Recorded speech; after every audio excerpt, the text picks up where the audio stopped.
la sección del doctor Fernando Buenabad para hablar sobre la guerra cognitiva y particularmente lo que nos cuesta o cuánto cuesta la guerra cognitiva. El doctor Fernando Buenabad es especialista en filosofía de la imagen, en filosofía de la comunicación, en crítica de la cultura, estética y semiótica. Es director también de cine, egresado de la New York University. Además, licenciado en Ciencias de la Comunicación, máster en Filosofía Política y doctor en Filosofía. Le damos la bienvenida, doctor Fernando. Muy buenas tardes para usted. Aníbal, buenas tardes, un gran abrazo desde Argentina, hoy en un lugar que se llama San Antonio Areco, a 100 kilómetros de Buenos Aires, un lugar especialmente agradable, un sitio de verdadero atractivo. Las personas aquí son todas amables y con un proyecto también de formación muy importante pues para este pueblo que está dando una batalla tan extraordinaria. Ayer lo vimos en el Congreso argentino y bueno, buena parte del asunto es que estamos celebrando algunos pasitos de avance. Anaí, también mis saludos, buenas tardes. Y bueno, en esta parte de lo que sucedió ayer en Argentina también se suma a los resultados electorales de hace varios días ya, entonces parece que se va desgajando ya este gobierno de Milei, que bueno, ha dejado bastantes secuelas a la población argentina. Doctor Fernando, ¿con qué le gustaría empezar esta parte del costo que tiene la guerra cognitiva? Sí, me parecía, Aníbal, me parece importante en esta secuencia que vamos llevando en estos espacios de contralínea, a propósito de, por supuesto, profundizar la definición del concepto de guerra cognitiva, profundizar los debates que hay que profundizar al respecto, hacer un esfuerzo de sistematización que siempre es indispensable para comprender un fenómeno de tal envergadura, perdón, de tal amplitud, por cierto, y de tales consecuencias como está produciendo esta llamada guerra cognitiva, o con algunos de sus otros nombres también, con que generalmente se disfraza, y ya sabemos que algunos le llaman batalla cultural o guerra cultural. En todo caso, inclusive escuché algunos que hace unos días decían revolución cultural y rápidamente frenaron porque algunos se acordaron del concepto de revolución cultural en China y entonces dijeron no, no queremos quedar pegados a ese concepto. Esta reflexión hoy alude a un añadido, Aníbal, que me parece importantísimo, que es el costo. La palabra costo en general se ha reducido a perspectivas puramente cuantitativas. Cuando se habla de cuánto cuesta esto, en general aparecen números, en general aparecen cifras que pretenderían reflejar en su totalidad la pues el conjunto de los elementos de una estructura, lo que se llama estructura de costos, y que alude a pues, materia prima, alude a trabajo invertido y alude también, por supuesto, además de la producción, la distribución de los bienes y ahora también el agregado de la difusión o la publicidad o la propaganda que se hace en torno a un bien o a un servicio, a alguna actividad. El concepto de costo, por eso mismo, es un concepto que tiene un recorrido muy amplio y que algunos pretenden dar por satisfecho ese recorrido solamente con números. Yo creo que en esta circunstancia de guerra cognitiva es importante aludir al hecho de que a cada número que aparece en esta perspectiva de cuánto nos cuesta esta guerra cognitiva, como en esta guerra, como en todas las guerras, al final los que pagan, los que salen financiando el proceso de destrucción son los pueblos mismos. No hay un centavo que circule en un proyecto bélico que salga del bolsillo de ninguno de los aventureros que proclaman o que se benefician precisamente de este comercio que son las guerras. No hay un centavo que venga o que provenga de haber ahorrado sus propios fondos, de poner en riesgo sus propios patrimonios. todo lo contrario, de lo que se trata es de saquearle a los pueblos sus riquezas y con esas riquezas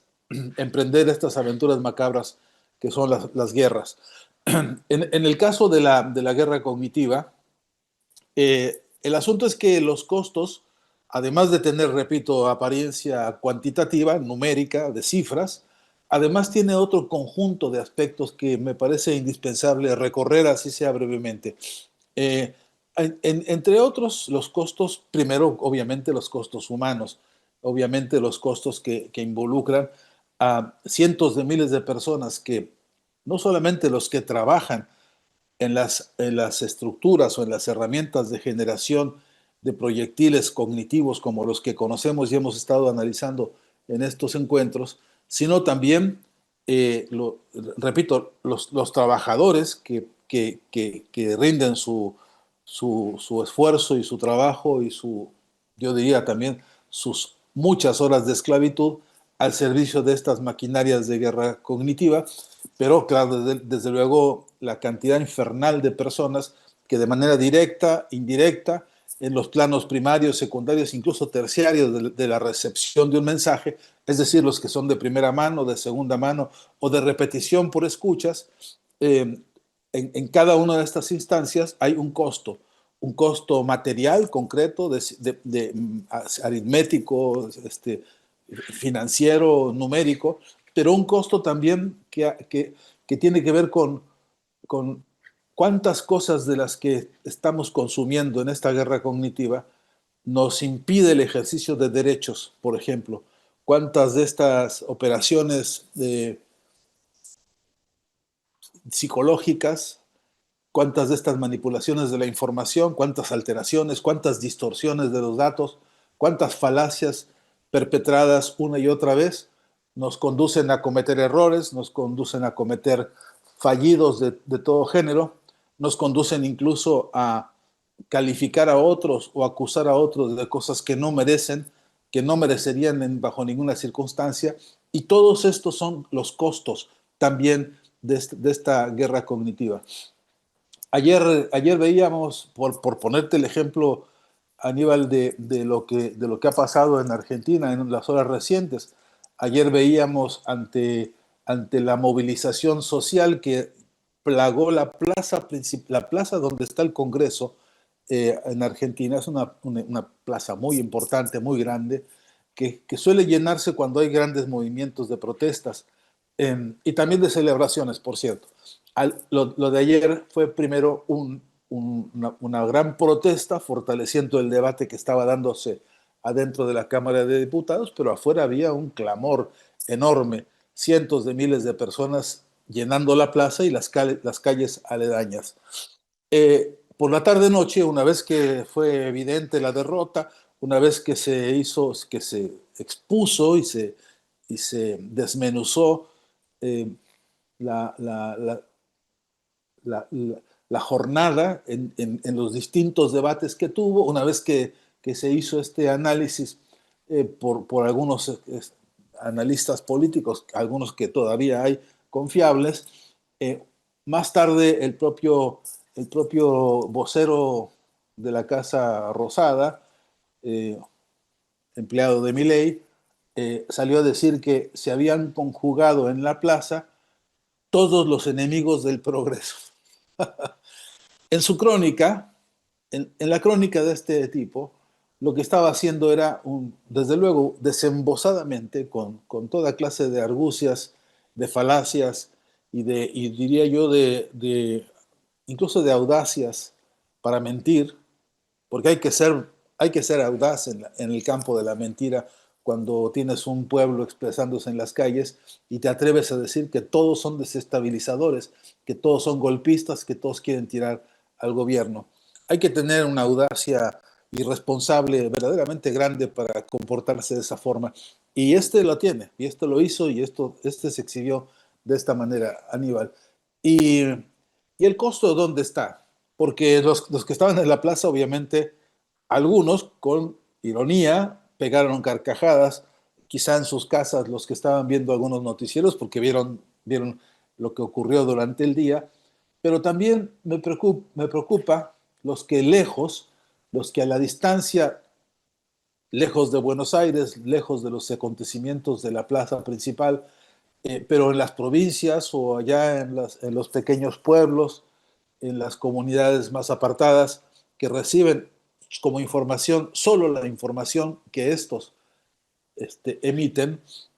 La pregunta es cuántas distorsiones, cuántos equívocos van a traducirse más temprano que tarde en un voto que será un costo político, un costo histórico, como el que ya está pagando este país por haber elegido quienes lo eligieron a Milei y a todos sus secuaces. Hoy, por cierto, todos, increíblemente, todos empantanados en escándalos de corrupción grave. Eh, y que también son costos, Aníbal. Interpelar el costo de una guerra,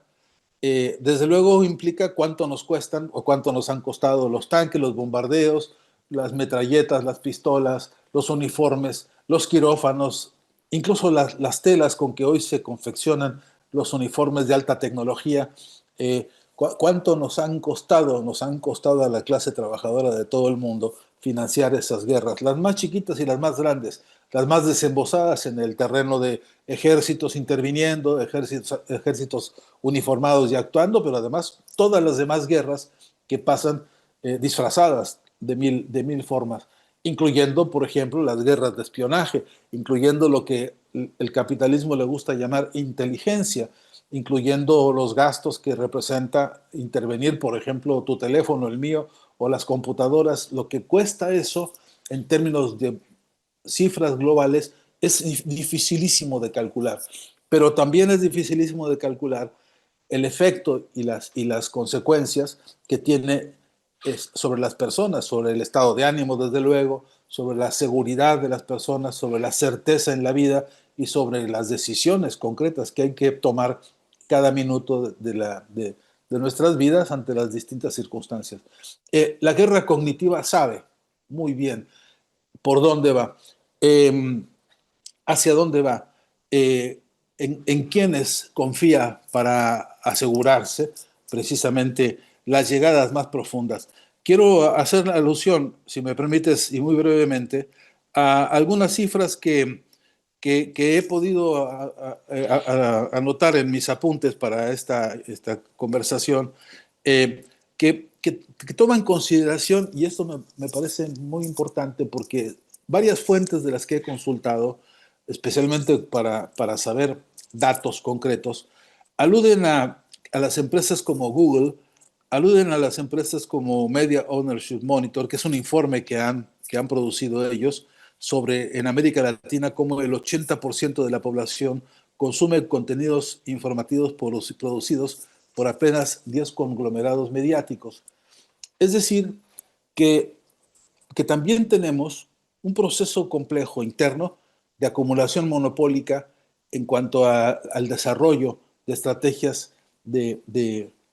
ofensiva cognitiva en esta guerra a la que hemos venido aludiendo en estos espacios. Y, y bien vale la pena, casi por ocio, Aníbal, Anaí, preguntarnos, ¿y dónde rayos estamos estudiando a fondo estos costos? Y la respuesta es a veces desoladora, ¿no? Claro, doctor, pues desoladora porque lo vivimos a diario, vivimos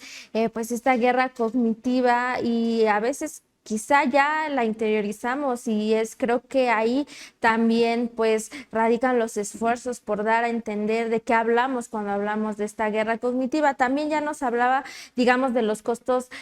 materiales, de los costos económicos, pero yo creo que lo más importante también, o quizá los costos más importantes, son aquellos que no podemos cuantificar. Y bajo este escenario y en este contexto también de ascenso de gobiernos progresistas en el mundo, pero también de una digamos, de gobiernos de derecha o incluso de una derecha cada vez más violenta,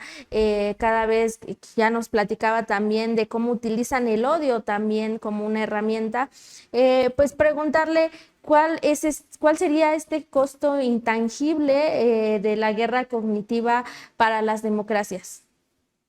Eso, Anaí, es importantísimo. Gracias por la reflexión, por la pregunta. Porque, Anaí, hay un campo de trabajo que creo que hay que anotar, primero como obligatoriedad científica, pero también como estrategia de defensa. Mire, yo creo que la planificación en el campo de los dispositivos de defensa simbólica y de defensa cognitiva son cruciales, son indispensables. Eh, Ahora mismo nosotros le voy a plantear un tema que es un tema de perspectiva y de planificación para los próximos, por lo menos 4 años, y esto va a agudizarse y hay que empezar a estudiarlo. Nosotros sabíamos, cuando Andrés Manuel López Obrador estaba en la presidencia del país, supimos muy pronto que había un relevo, hoy le llamamos todos segundo piso de la cuarta transformación, que hay y que tenía un cometido fundamental, que es cumplir, por supuesto, con las premisas históricas de la Cuarta Transformación y cumplir con el trabajo centralísimo que es el de la revolución de las conciencias. Ahí tenemos un desafío todos, en el que no podemos descender un ápice de las capacidades y de los talentos del pensamiento crítico, incluso de la crítica al pensamiento crítico, que es buena falta que hace. Sabíamos muy bien que Claudia Sheinbaum sería responsable de darle continuidad a esos compromisos y que hoy mismo su trabajo fundamental es completar, avanzar, profundizar y enriquecer la cuarta transformación y desde luego acelerar los procesos de la revolución de la conciencia. Ahora, ¿pero quién seguirá a Claudia Sheinbaum? La pregunta que algunos ya tienen, ya mastican, con algunos con ambición, quizá otros con preocupación, yo me inscribo ahí, algunos otros quizá pues, con miles de especulaciones, pero es una pregunta que está sobre la mesa. Parece que es demasiado temprano para preguntarse esto, parece que sería una exageración política o incluso una especie de pedantería intelectualoide que está queriendo adivinar el futuro, pero, pero hay un mundo que nos está diciendo, pero hay una geopolítica que nos está diciendo hasta dónde van las contradicciones, cómo están avanzando las jaurías de la derecha y la ultraderecha en el mundo entero y qué podría pasar si nos descuidamos. Y qué podría pasar, digo entre paréntesis Bolivia, digo entre paréntesis Argentina, digo entre paréntesis varios ejemplos en los que el retroceso, el reflujo, la caída de los movimientos y organizaciones y propuestas sociales más adelantadas han tenido descalabros muy dolorosos y muy peligrosos. Y tenemos que preguntarnos en México esto, sí o sí, y tenemos que preguntarnos hoy, en el sentido estricto de esta proyección de los costos de la guerra cognitiva, ¿cuánto estamos previendo, Anaí? ¿Cuánto estamos organizando nosotros? ¿Cuántas alcancías tenemos ya funcionando para poder reunir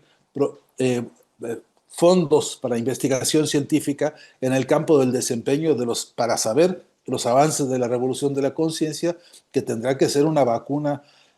absolutamente eficaz,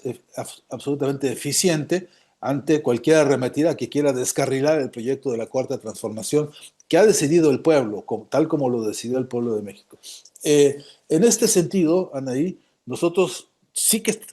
es importante preguntarnos si de veras estamos conscientes del conjunto de las premisas teóricas y prácticas que involucra un proyecto como el de la Cuarta Transformación. Si es verdad o no que estamos liderando en México un desarrollo, una revolución de las conciencias que tengan premisas como estas, que combaten fundamentalmente la guerra cognitiva, que ya están desplegando, por supuesto, los señores dueños de los canales de televisión monopólicos que tenemos en el país, porque ya sabemos que hay personajes de la extrema derecha que ya se están atreviendo a decir barbaridades contra la propia presidenta Sheinbaum. De modo que el caldo de cultivo para la gestación de un proyecto de ofensiva cognitiva contra el pueblo de México está en marcha. Yo no tendría ninguna duda de poder caracterizar esta etapa en la que, sin haber todavía con claridad una perspectiva de quién seguirá, quién continuará, quién profundizará y enriquecerá la Cuarta Transformación después de Claudia Sheinbaum, este momento en este momento están cocinándose canalladas de todo tipo. Y yo creo que en este momento, justamente, la guerra cognitiva se va a agudizar porque van a querer convencernos de que todo es un fracaso, porque van a querer convencernos de que ha sido un error, van a querer convencernos de que hay otros personajes, como lo hicieron en Argentina, como lo hicieron en Brasil con Bolsonaro, que son más, dicen ellos, disruptivos, que son ellos más novedosos, que traerán un proyecto nuevo, que vendrán con una especie eh, de pues, encíclica, sé lo que digo, de los nuevos valores, de las nuevas premisas, de lo que hay que hacer para romper con lo que se ha hecho. Y bueno, yo siempre pregunto esto porque me encuentro ante un campo de trabajo en el que las respuestas todavía son pocas, son escasas y no están, a mi entender, significando ya un sello o un signo o un espacio de trabajo que permita profundizar. Y es que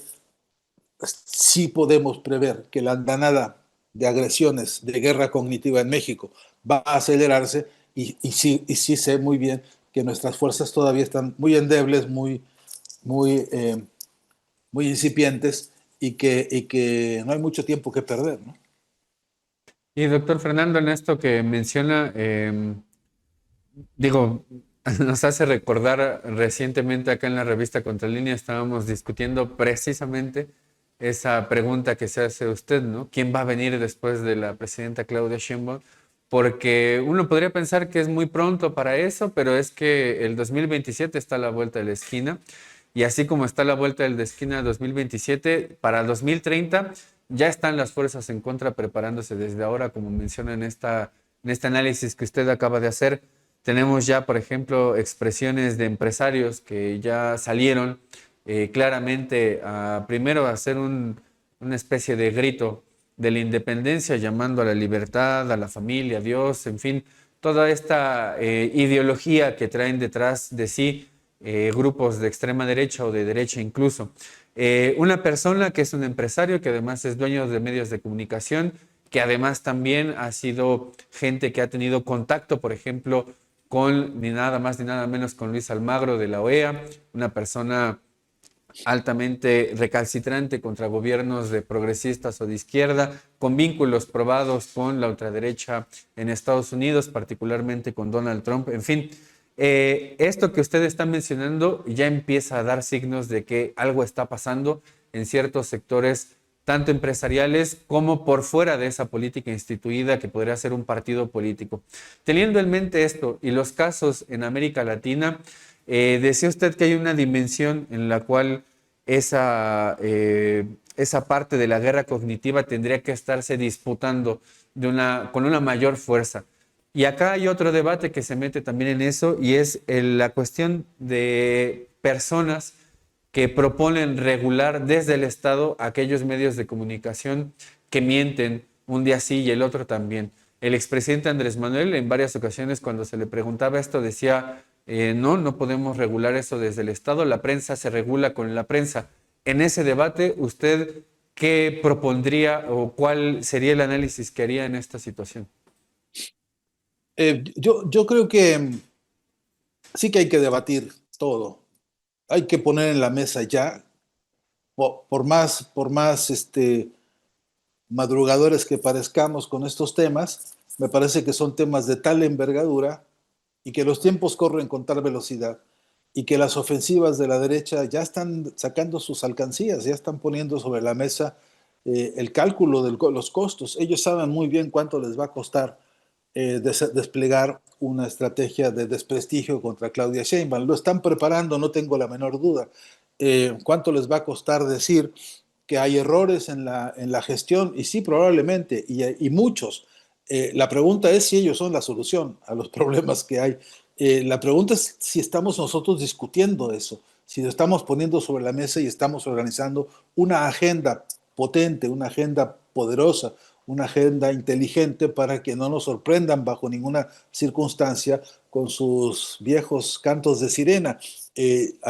A mi entender, esto tiene que discutirse una y otra vez, tiene que abrirse la reflexión a nivel nacional en todos los niveles, desde las escuelas secundarias o antes y hasta los niveles más avanzados, por lo menos en años en las universidades, eh, para discutir pros, contras, problemas, deudas, atrasos, qué se cumplió, qué no se cumplió, en qué sí se hizo lo que se dijo, lo que se prometió, y dónde tuvimos desfalcos, dónde tuvimos incluso traiciones, porque estamos plagados de amenazas internas y externas para poder llevar a cabo el mandato popular en términos de lo que un pueblo decide y hacia dónde quiere ir. El movimiento de masas que ha significado la Cuarta Transformación es un mandato que no podemos permitir que se distorsione o lleve agua al molino de estos personajes que tú aludes y muchos otros que tampoco son tan visibles, pero que también ya están trabajando en esto. Pero todos los debates, Aníbal, es una historia de la humanidad. Todos los grandes e importantes debates tienen tarde o temprano una resolución jurídico-política. Todos los grandes debates de las civilizaciones han tenido siempre un espacio en el que las leyes consolidan, las leyes acrisolan, por lo menos las leyes que conocemos incluso bajo el capitalismo, de la jurisprudencia burguesa,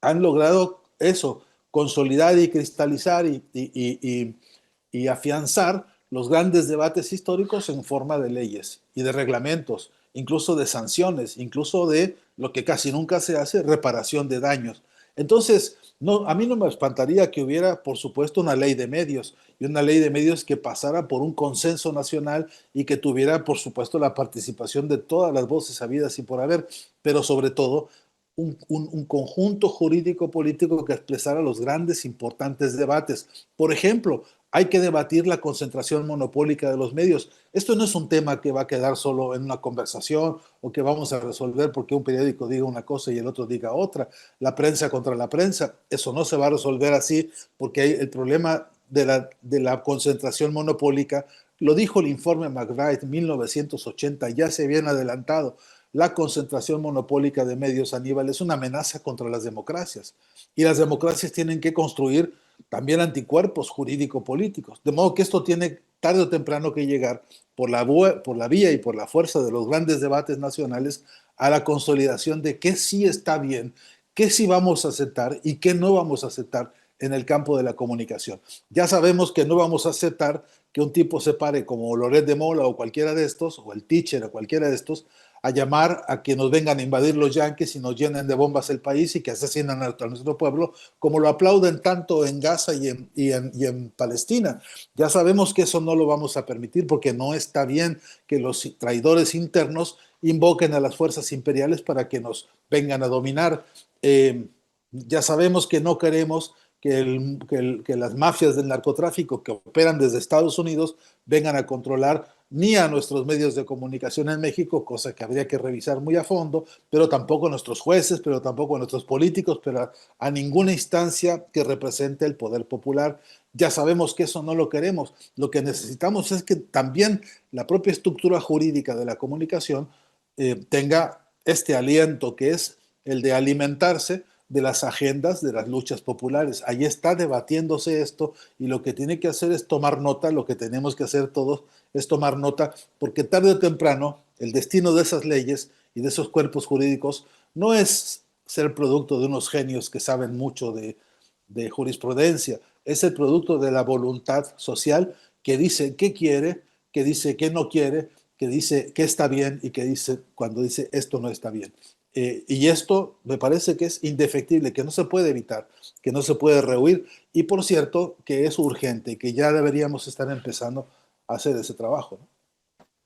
Claro, doctor. Y en ese sentido, preguntarle más bien una de las preguntas que usted hacía era, pues, ¿cuánto cuesta borrar de la memoria colectiva las conquistas obreras, los movimientos y quizá en este caso el movimiento que a partir de 2018, pues, digamos, transformó o inició con esta transformación del país y también pues se preguntaba cuánto cuesta destruir pues esa confianza en la posibilidad de una verdadera transformación social. Me parece que esas son preguntas muy importantes porque el día de ayer la presidenta Claudia Sheinbaum lo decía pues muy segura que estas campañas en contra del expresidente Andrés Manuel López Obrador no van a tener ningún, pues no van a ganar porque la gente le tiene un gran cariño al expresidente, a la figura que representó y sobre todo por los avances durante su gobierno, sobre todo pues esto de sacar a 13.4 millones de mexicanas y mexicanos de la pobreza. Pero justamente en este sentido y con personajes tan importantes, grupos de poder fáctico, económico, político, y que se engloban digamos que más bien se estructuran y están justamente muy, digamos, unidas a los medios de comunicación, ya lo decía mi compañero Aníbal, pues empresarios que siendo dueños de medios de comunicación salen y dan estos mensajes que imponen una agenda también, que eso es lo importante, de lo que ellos quieren que se observe como la realidad, pues preguntarle, ¿será posible que eso siga así? Sí, y ahí también, pues, ¿cuál sería su crítica a los actores políticos que actualmente se encuentran quizá dentro del propio movimiento y que pues no están viendo este tema y que, digamos, están quizá dejando, o quizá eso pareciera dejando a la presidenta Claudia Sheinbaum sortear esta crisis por ella misma? Sí, bueno, desde luego que estamos en condiciones todos y todas de, de hacer una auditoría permanente de nosotros mismos, de cuánto estamos comprometidos con la defensa del proyecto de la Cuarta Transformación, si la estamos entendiendo bien, si estamos comprendiendo qué papel hay que jugar en esta batalla de defenderla, pero sobre todo de enriquecerla y de profundizarla. Y en el camino vamos a encontrarnos muchos estorbos, incluso yo diría algunas traiciones. Mire, para eso es importantísimo la participación y las auditorías políticas que debe haber permanentemente, porque ya nos atrevimos a hacer un ejercicio de, por ejemplo, le llaman algunos pragmatismo, y permitimos que, por ejemplo, este señor que baila la bolita que le sube y que le baja, un señor de Televisa, cuyo nombre ahora no voy a recordar, y entonces se lo hicimos diputado en alguna de los estados de México. Y la pregunta es, ya le hicimos una auditoría a este señor para ver exactamente qué ha hecho con todo lo que ha cobrado durante todo el tiempo que lleve. Quiero saber, me gustaría saber si los electores de estos personajes están atentos a lo que realmente están haciendo